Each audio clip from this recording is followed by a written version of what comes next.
Now, we're always delighted to have very, very special guests on our show, of course, on Capital Sports 3.0. And now I'm going to go all the way over to India, to Pune, to speak with people who I met. Now it's so, well, weird to say, 6 years ago at the World Cup here in Russia. They were continuing a journey that began many, many years before. And it is continuing still. They continued it a couple of years ago, be at the World Cup, of course, in Qatar. So I am delighted to have on to explain why they undertook this crazy voyage around these mega, mega sports events and how it has affected their lives. So I'm delighted to welcome all the way from India, Ritu and Apurv Nagpal. Guys, delighted to see you again. I'm going to ask you straight away, Ritu, are you a big football fan? That's a good opening gambit, Alan. Thanks for inviting us again. I'll let you speak back. Let me put it this way. I am a big fan of football live. Anyway. Oh, there you go. You see, I'm in the same thing because, of course, I know I have to work in sports. Commentating on games I enjoy, but sitting watching games on TV, I honestly fall asleep too often. So I'm delighted. You and I have been in contact, of course, regularly, and it's great to speak with you now face to face finally again. But can you just tell me, the kind of journey started in '98 from Russia to France. How did it begin? And just tell me how it began, first of all. No, it was purely accidental, Alan, at first, because we were living in Russia and we had flown down to France for a holiday. And it's when we landed in this really sleepy village, and we were assured everybody would be asleep by midnight over there by the time we arrived, etc., etc. And we arrived there, and there's a carnival going on in the middle of this small village that we are staying in south of France. And then we realized, oh, it's the World Cup. It's the Football World Cup. And we managed to get 2 tickets for a game in Marseille. My younger brother and I went there, and that's how the journey started. And then somehow 2002 happened. 2006, we made it happen. And from then on, we've not looked back. And I mean, our kids, both of whom one is 19, one is 24, they've both seen 5. My parents have seen 3. And it's become a big family thing now. Ritu's been to 5 as well. Right. I mean, when we look at this, now you'll have to explain this to me, because this looks like joyous chaos is all I can describe it as. So tell me what's happening here. And so my brother and I got the tickets to the game, which was in Marseille, Italy versus Norway, and from Marseille to Nice, which is where the airport was, getting our flight back to Moscow. And we drove literally at 200 kilometers an hour, broke every French traffic rule possible to get back there. These were times before, the world changed after a couple of years later. But at that point in time, we were checked in, our boarding passes were in their hands, the whole bus was waiting on the tarmac for us. So it was crazy. And we had just got back from the game and got the flight and got back. I mean, again, it's one of those things that, like, people, you start off like kind of by chance, yeah, and then it continues on. So it has continued on, of course, as I mentioned already, to 2022. But just tell me, first of all, coming from a country which, of course, is famous, renowned for cricket, even though I won't mention the Test series with England, what happened last week. Thank you. Yeah, thanks for that. We'll stay quiet. They'll win this weekend. It's okay. Yeah. Why did you begin then the journey to continue on to visit these events? What was it that brought you back? And of course, to bring the kids in and your parents. I think what you realize is football is obviously way more global than cricket, which is played by 8 test playing nations, right? And football is such a carnival.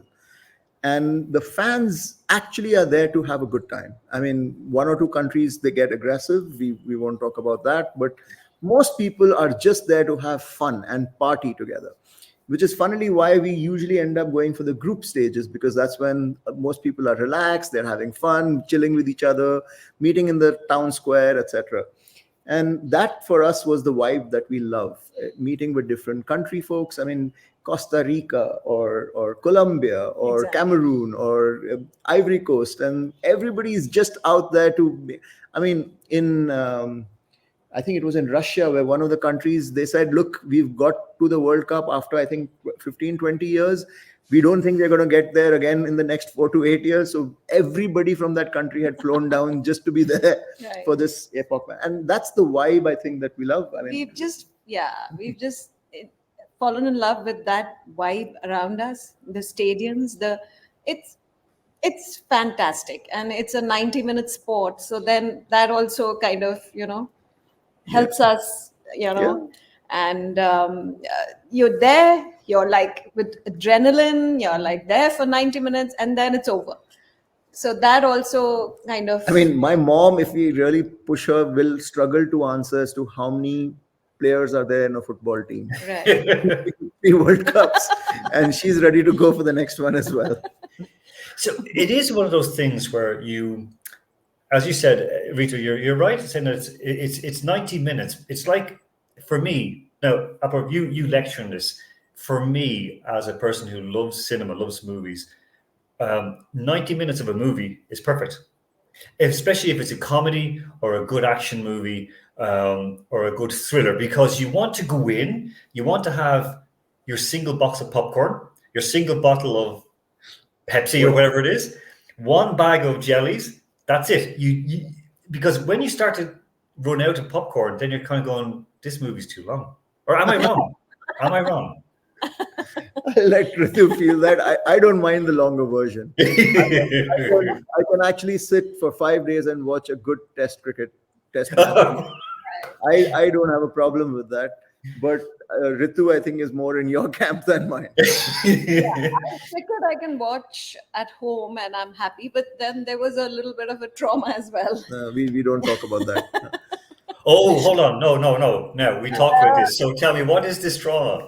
At one point in time, we had booked tickets all the way through. We had to go to the Caribbean following our team for the Cricket World Cup 2007. 2007. Oh, And I had made arrangements and we followed the team, but unfortunately the team didn't even go through the round of 8. And we lost A lot of money. And that kind of hit us hard in that sense. But yeah, one of those things. I remember 2007 for 2 things. One was Ireland beat Pakistan. Wow. Right. Yes. Yeah. I remember watching that game. And it was really, I think it was on the last run, the last ball, I think it was. And then the second was the coach of the Pakistani team died in his hotel. Yes. Okay. Bob Wilmer. Yeah. Yes. Yeah, Yes. that's right. And I remembered it was this kind of thing of, oh, he was killed. And then it just made such headlines in Ireland. But for me, more memorable, sorry, just about cricket, more memorable was the World Cup in India, which India won, of course, not the last one, the one before. Yeah. And you remember when Ireland chased down the massive run total from England? They just were setting record, and it was because at that day it was really funny because I was at home in Ireland and my dad and I stayed with my dad. We watched the opening overs and Ireland were getting smashed everywhere, thinking, oh God, this is not good. So we went out. I had business. I had to go to the Russian embassy, get my visa, went to a couple of meetings, and then we were listening to it and it was like still not good. And then Ireland came into bat and it was very bad straight away. You were like, oh God. And then I went out to a meeting, came back into the car half an hour later. Dad was still waiting for me. And he's like, this is actually not so bad. We're actually starting to fight back. And I went in then to the shopping centre to buy something or print something off near our home. And Dad was waiting in the car because I didn't want, it was actually getting exciting. And I was in, and there was Sky, of course, I had a big Sky sales salon. And I was standing there watching it on all the screens. And people started to gather. And by the end of the match, there were a couple of hundred people there cheering. Now, one guy standing beside me, who was a very famous race jockey, said to me, I hate cricket, but I love seeing Ireland beat England. But it was that. Yeah. It was great. Okay, getting back on track. This, of course, is from one of what I've always been told by people who were commentating there, not traveling, but commentating there. The coldest ever World Cup, of course, is South Africa. So this is down under. What was 2010 like? Tell me, because it was the first one that really took place, you know, now it's in a BRICS country. It's what they call the global south, but it was one that took place outside of the kind of the central Yeah. powers, shall we say. What was it like in South Africa? I thought South Africa was outstanding for its atmosphere, and definitely it was the noisiest World Cup ever because the Oh, South Africa came up with the vuvuzelas, if you yeah. remember, Yes. and it was deafening. It was cacophonic, but the people are so warm. They are so friendly. They went out of their way to kind of make everyone feel welcome.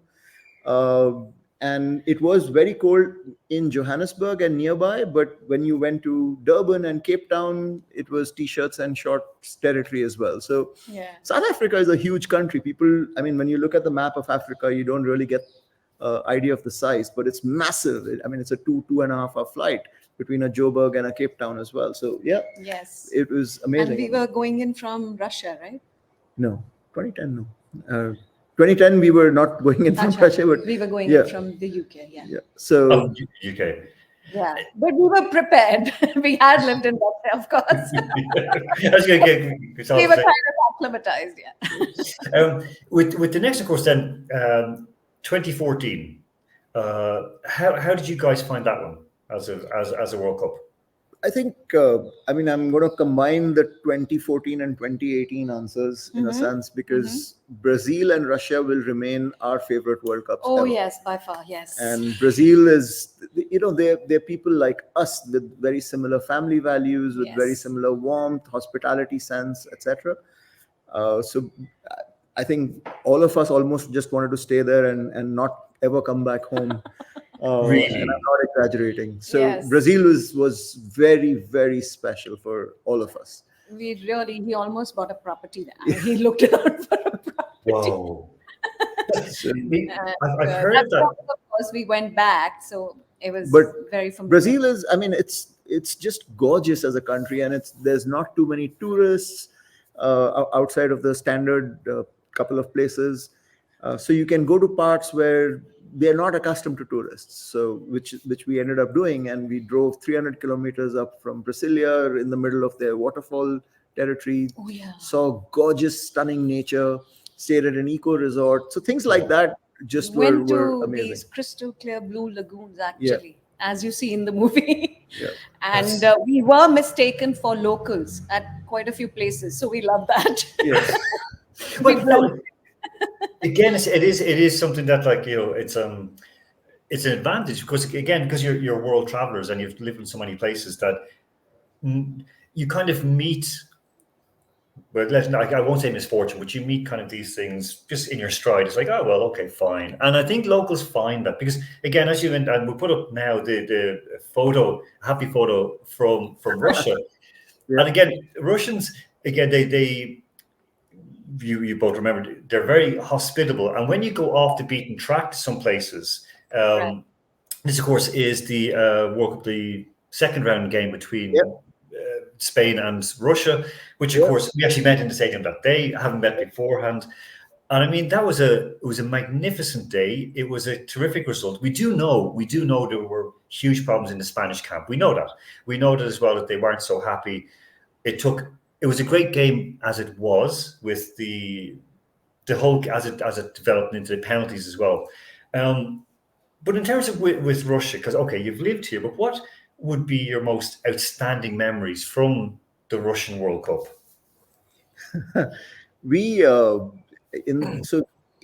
think never has a country treated the visiting fans as well as Russia did. Yes. The kind of facilities that were provided for the fans were mind blowing, and Russia is responsible for quite a few innovations. So, for example, they started this concept called Fan ID. Fan ID, yes. So before that, even for Brazil, for example, we had to go to the embassy and get a visa. If you had a match ticket, the visa was free, but you still had to make that trip. Russia came up with this innovation, which was, look, you're going to do a Fan ID. Application is online. You have to put up your ticket numbers. You have to put in the booking number, etc., etc., and then boom, boom, boom, everything happens, and you've got a Fan ID. Now you don't need a visa. Just need to flash that at the airport while entering the country, and you're sorted. Which is I mean, it's amazing. And by the way, Qatar copied that and called it the Haya card. Yeah. So obviously this is something to stay, right? Yeah. And the trains were free. And then within cities, because Russia is obviously huge, and even though they held it primarily in the European part, but the distance, say, between a Moscow and a Sochi, it's a 24-hour train ride, or I think a 4 or a 6-hour plane ride. Yeah. Russia provided trains for all those who had match tickets, and again the booking was online, and it was outstanding, the booking process, the ease with which you could book berths together, same coach, you could select your berths, blankets, pillows, everything was provided. And I think one of the best memories I have is of in the train from Moscow to Sochi. I had gone to the bar or the pantry car or whatever. Russians realized I'm from India. There was a whole group of them over there, and that's it. I was commanded by them to come into the thing, sing Hindi songs. All the way through, he was sitting in their cabin. I had to sit with them, singing and and they're drinking. like, "We are going to have vodka the Russian way, not the sissy American way. Okay, this is how we do it." And this, I mean, obviously, I was familiar with all of that, but the moment they realized that I actually knew a few words of Russian as well, I mean, it was like best friends for life. There are a few of them still in touch with me till today. It's something that, and I'm going to ask you a question, sort of like not from left field, but kind of an obvious question in a moment. It was the thing as well that even in Moscow and St. Petersburg, the metro on match days was free if you had a ticket. Yes. I got annoyed sometimes because, I was going with my commentator's card, and I'd walk in, and they go, "No, you can't come in, you need a match ticket." I'm going, "No, but here, look." Because that was one day I forgot my match ticket, but I remember it in the future. Right. Obvious question is, of course, in Russia, there's a huge love for India, for Indian culture, for Indian cinema. Since I was the first property here in 2005, channels would have it on at late night. They have Bollywood movies, and people would know actors, and they would know singers, and there's that kind of appreciation for it. More than any other, I would put it at a level with the US and UK. Well, a little bit lower. It'd be the same level as Ireland, which, of course, has had more kind of like push in here as well. But from your first time in Russia to, of course, over 20 years ago, what were the changes like coming back to it? Because it was you're coming back to a place you lived, to come back as football tourists. What were the main differences you saw between the two times? Yeah, the first thing that I noticed was they made an effort to learn English. So when we were in Russia, we had to, I picked up Russian, so did he. And it was difficult to converse other than in Russian. And I loved it. I enjoyed it. But this time they made a big effort to learn English, and they were guiding you through in the tubes and metros in good English. So that was very, very interesting that they made that effort. I thought one noticeable change was the amount of development that we saw in terms of infrastructure. Yes. And I would say in between 1999, which is when we were last in Russia, to 2018 for the World Cup, almost a 2-decade period, Russian infrastructure is on par, if not better. I would argue in some cases better than most of Western Europe. Yes. And that's not usually mentioned in the media, by the way. But it is a fact, and it's outstanding. And then you can still have huge pockets of natural beauty like Zavidovo, etc., just outskirts of Moscow. Yeah. And other so many places. I mean, we ended up going because of this whole train thing, we ended up doing literally a day trip to Saransk to see a game. Yeah. And that was a trip. Such a small town. Yeah. What a lovely stadium. What endearing people. Exactly. And again, the moment they find out we are from India, they can't believe it. And they want to, mix with us, do stuff with us. Outside St. Petersburg, I remember once we were walking back, and again, all of us, and we are wearing these T-shirts, which our son designs for us every time, India flag and, et cetera, et cetera. And the moment these two volunteers who saw us wearing these T-shirts, one of them says, "You stay right here, don't move, come back." And we thought there's something serious happening.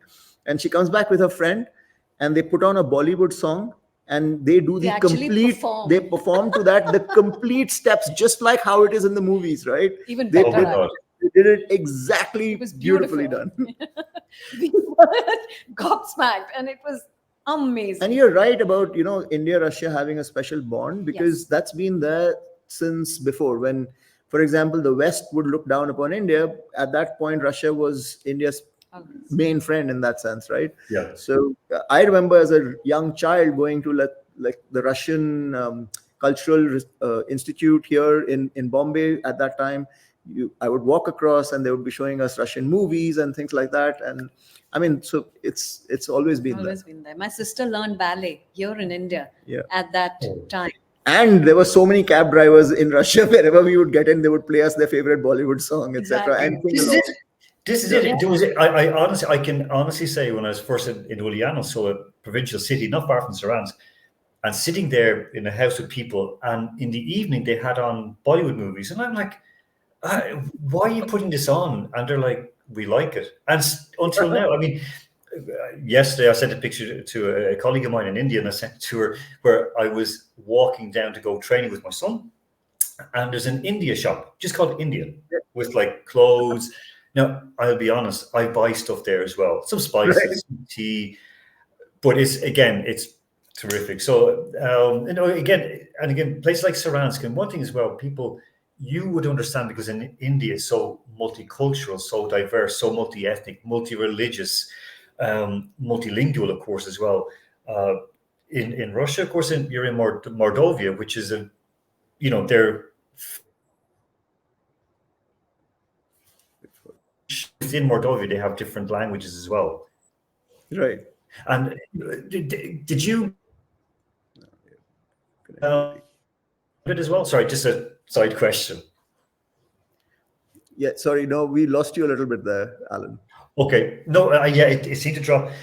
What I was saying was, when you were in Russia the first time, did you get a chance to travel out as much as you did this time?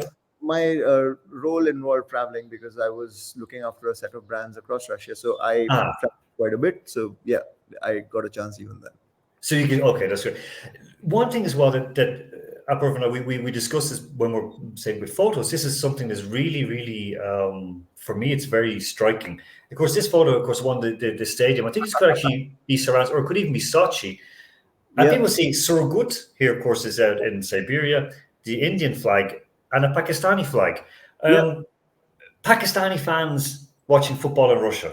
It's even more strange than Indian fans watching football in Russia. I think they had not traveled there for the game. I think they were living in Russia, and therefore they had come and were watching the game. But again, it's a funny thing, because you take the politics aside and you take the politicians aside, especially. Indians and Pakistanis, obviously, Pakistanis abroad get together so well. I mean, there is a shared bond, right? Outside of the home country, it was one country until the British kind of ruined it. It's a great fact. A lot of Pakistanis. So, and this was them, and then the Russians came in. So I think what an epic photo, and it's all 10 of us, because for Russia, my younger brother, and his family had joined as well. So there were 10 of us traveling all over. Yeah. And again, as you say, when you take people outside of their country, they suddenly have to adjust and to mix. And when there are social bonds, could be from way, way back, it starts to meld. And I say the same with Irish people and English people, because when we go abroad, we do mix. We have movies in common, we have TV shows in common, music in common, and there is a kind of old sort of feeling there as well. The next one, of course, you went to Qatar. Of course, in Qatar. So I think we mixed up one of our photos from earlier on. Yes, Qatar. Overall, you look terrific in Qatar. This is the final, of course, as well. Messi's masterpiece. Yeah, this is the semi-final. Sorry. Oh, semi-final. Excuse me. Was semi-final or final? Semi-final. Semi-final. With Argentina and France. I think that's Croatia, but I could be wrong. It looks like the French flag, doesn't it? It does, and looks like the World Cup thing in the middle. But okay, most important, how was Qatar? Because of course we heard from BBC, Reuters, AP, CNN. It's horrible. It's horrible. You shouldn't go. But people went. Did you enjoy as much as other people I know who went there? I think it's the least favorite of our World Cup experience. Okay. Is the most polite way to put it. I think this, just to point out the good things, the infrastructure was outstanding. The way that you could come and go between the stadia, etc., was outstanding. The stadia itself was stunning. I mean, what they did in terms of the creativity to go Yes. inside the design of the stadia, it was the best by far of any of the World Cups. A lot of local culture in there, for example, in some cases resembling Bedouin tents, in one place using containers, in some cases using Arabic themes for the design of the stadium. So all of that's outstanding. I think they didn't go out of their way to make visitors welcome. Welcome. Yeah. They stuck very much to their guns in terms of what, according to them, is okay or not okay. Right. For example, the glass that you see me holding over there is 0.0 beer, which last minute they decided they don't want people drinking alcohol, which they had promised earlier they would let go. Right. They also didn't allow, for example, alcohol to be served even outside. So in your hotels, etc., there were only strict licensed places that could serve alcohol, which means the prices were crazy. The prices per se, by the way, were crazy for hotels. I mean, the Right. average room rate in Qatar for a decent hotel was $500 US per night for one room. Oh, And that's madness. I mean, we had never paid such rates. Yeah. And no. it's all through one government website. And I don't get it. When they've spent billions and billions on, organizing the stadia, the metro, things like that, why would you have such rip-off rates in that sense? Make it so difficult. And so part of the blame is mine, I guess, because we treated Qatar like any of our usual World Cups. Yes. So we thought, look, it's a World Cup. We'll go there for our usual 15, 20-day period and we'll enjoy, etc., etc.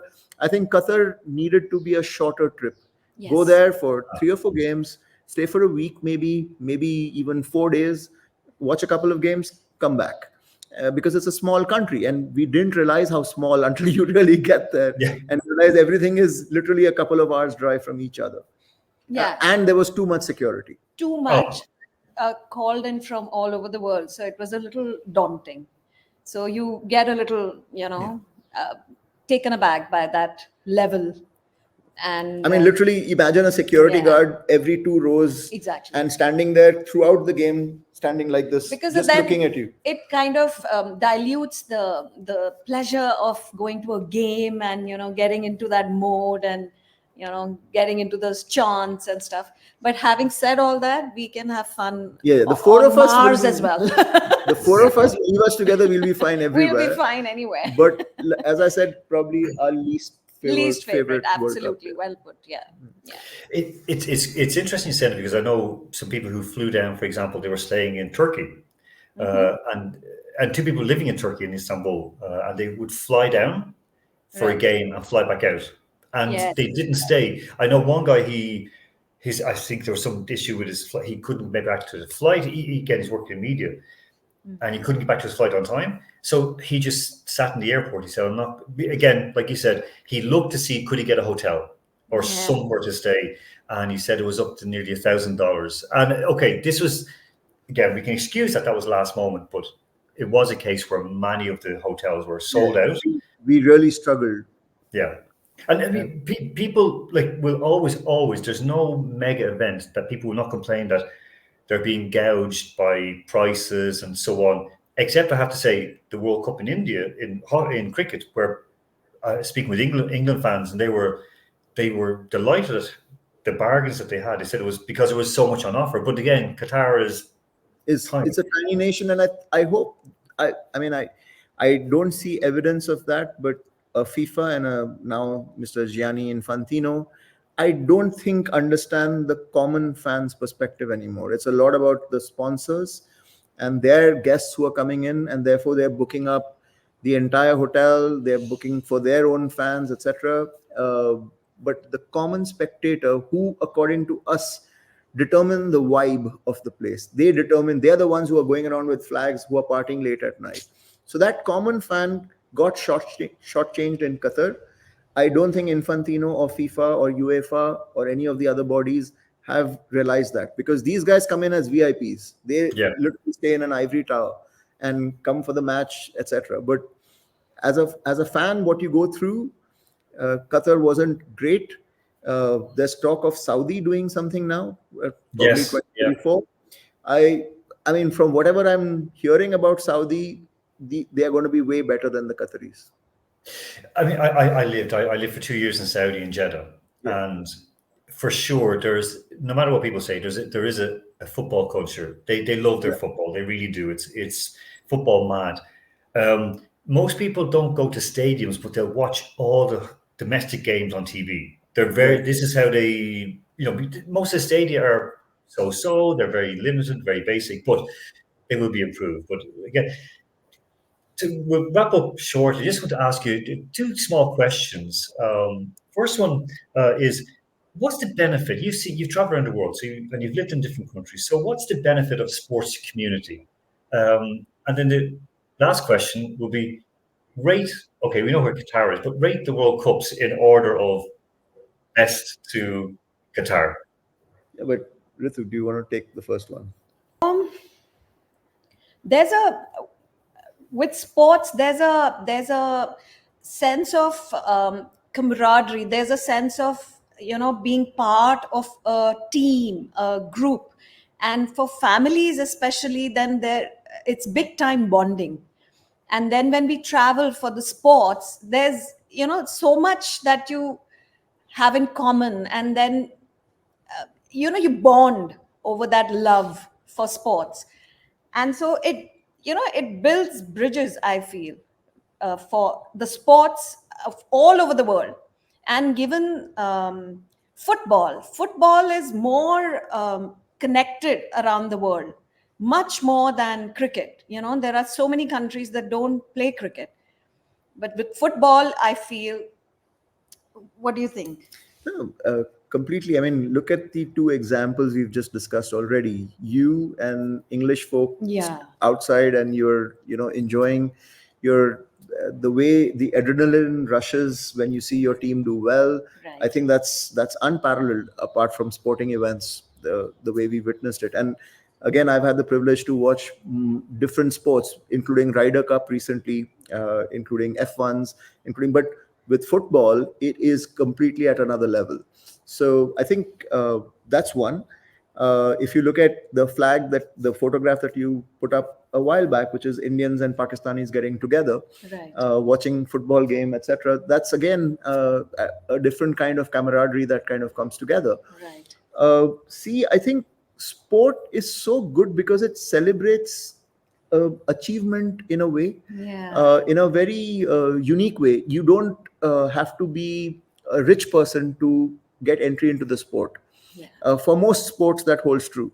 And in India, for example, in the cricket team right now, it's completely the small town person who are doing well.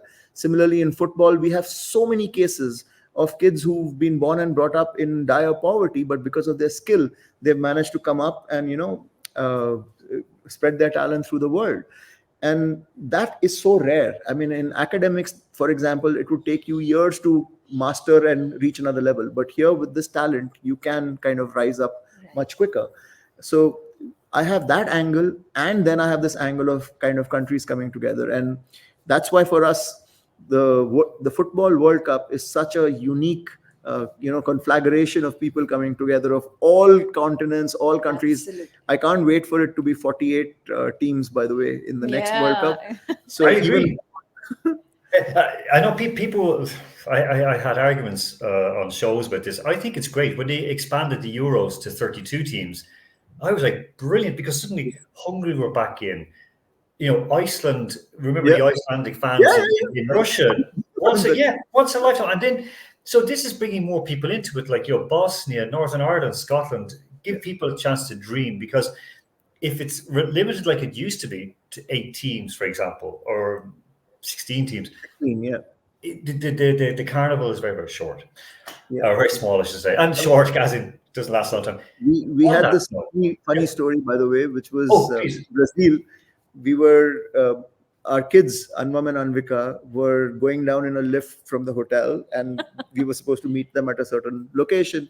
And they're going down, and they've got the Indian flag, etc., around them, and their T-shirts. And I think one of the teams which was playing that day, the supporters of the other team were there, and they mistook them for being supporters of the opposing team. So they were like, "Oh, boo, boo," etc., etc. Until one of them says, "Hey, wait a minute.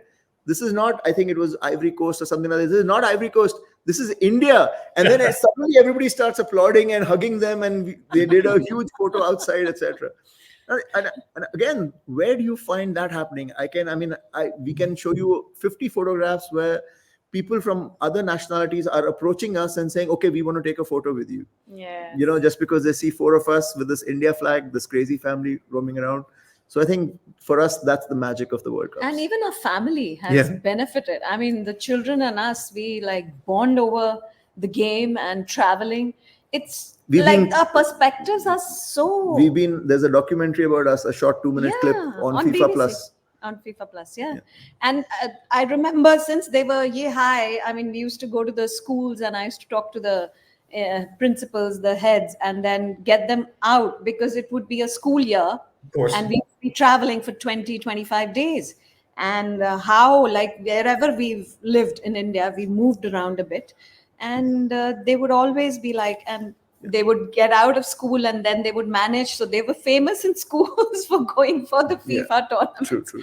And our son, he's a product designer. He's in fact redesigned all jerseys for the different teams as well. Yeah.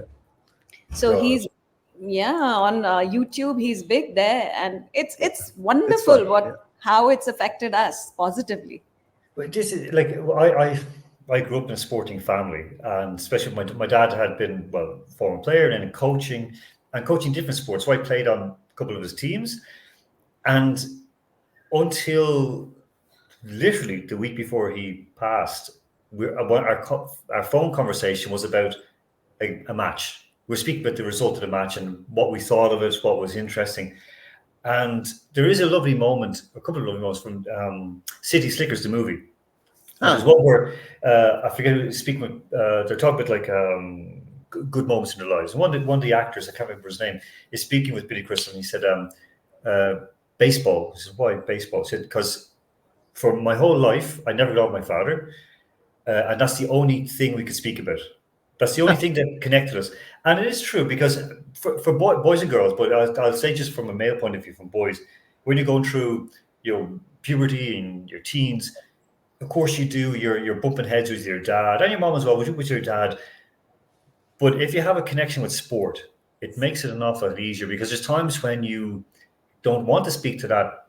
I'll say now, like my son, my eldest son, I don't want to speak to him because he annoys me or he's done something bad. But then we start to speak about something we travel somewhere, like we travel a lot. Since he was born, he's been with me at football clubs where I was working. So that kind of beautiful thing. And then, of course, as they grow, then it's sort of, you see, my dad was always proud when I was working with football clubs, and he was like, he did that for me. He gave me this gift. So then you've passed it on to your kids. Yes. Okay, final question on this is rating from top to Qatar, the World Cups that you've attended. You want to go first? Brazil and Russia, number 1. Number 2, South Africa. Number 3 would be. You were there for France. France, you didn't see a match. We didn't see a match, but France as a trip was fantastic. So I guess then France. And Germany. Germany was fun. Yeah, she's not been to Korea, so I think that one's out. But I think so. It would be Russia and Brazil, number 1. Number 2 would be South Africa. Number 3 would probably be Korea, because those guys just love their game. I mean, they were outstanding in terms of their hospitality as well. Then France, and finally Germany, followed by Qatar. That's great, though. It's terrific to hear. And again, of course, I was in Germany for the World Cup 2006 for just a short time, because I was living in Croatia, and I enjoyed it. I really thought it was terrific, but it wasn't as good as Russia, and only because I'd lived in Germany before, so it was kind of. It was too flat. There wasn't the same. It was too flat. Exactly. Yeah, because I was used to like going to German football and working with clubs where you go and you'd have the local food, the local drinks, beer. And then I was sitting with Budweiser. And Yeah. I was like, oh, and that was like, it's a letdown. But that's again FIFA, right? That's again FIFA trying to globalize everything and Exactly. pay more attention to the. So yeah, yeah. It's like you said, you're dead right.